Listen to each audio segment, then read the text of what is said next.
ಕುರಿ ಮೇಕೆ ಕಳ್ಳತನ ಪ್ರಕರಣ, ಬಿಡದಿ ಪೊಲೀಸರಿಂದ ಇಬ್ಬರ ಬಂಧನ, 3 ಪ್ರಕರಣ ಪತ್ತೆ.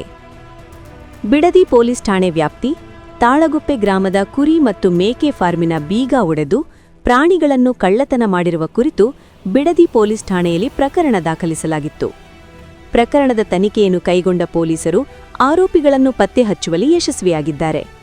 ಈ ಪ್ರಕರಣಕ್ಕೆ ಸಂಬಂಧಿಸಿದಂತೆ ಒಬ್ಬ ಕಾನೂನು ಸಂಘರ್ಷಕ್ಕೊಳಗಾದ ಬಾಲಕ ಸೇರಿ ಒಟ್ಟು 2 ಆರೋಪಿಗಳನ್ನು ವಶಕ್ಕೆ ಪಡೆದು ವಿಚಾರಣೆ ನಡೆಸಲಾಗಿದೆ.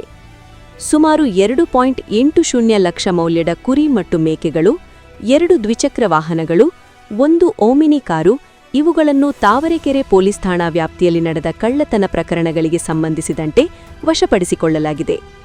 ಈ ಕಾರ್ಯಾಚರಣೆಯಿಂದ ಒಟ್ಟು 3 ಕಳ್ಳತನ ಪ್ರಕರಣಗಳು ಪತ್ತೆಯಾಗಿವೆ. ಬಿಡದಿ ಪೊಲೀಸ್ ಠಾಣೆಯ ಅಧಿಕಾರಿಗಳು ಮತ್ತು ಸಿಬ್ಬಂದಿಗಳ ತಂಡ ಸಂಯುಕ್ತವಾಗಿ ಕಾರ್ಯಾಚರಣೆ ನಡೆಸಿ ಆರೋಪಿಗಳನ್ನು ಬಂಧಿಸುವುದರ ಜೊತೆಗೆ ಕಳುವಾದ ಆಸ್ತಿಯನ್ನು ಮರುಪಡೆಯುವಲ್ಲಿ ಯಶಸ್ವಿಯಾಗಿದ್ದಾರೆ. ಚುರುಕಿನ ತನಿಖೆ ಮತ್ತು ಸಮನ್ವಯದ ಕಾರ್ಯಾಚರಣೆಯಿಂದ ಬಿಡದಿ ಪೊಲೀಸರು ಕುರಿ ಮೇಕೆ ಕಳ್ಳತನ ಪ್ರಕರಣವನ್ನು ಭೇದಿಸಿ ಸಂಬಂಧಿತ ಇನ್ನಷ್ಟು ಪ್ರಕರಣಗಳನ್ನು ಬೆಳಕಿಗೆ ತಂದಿದ್ದಾರೆ.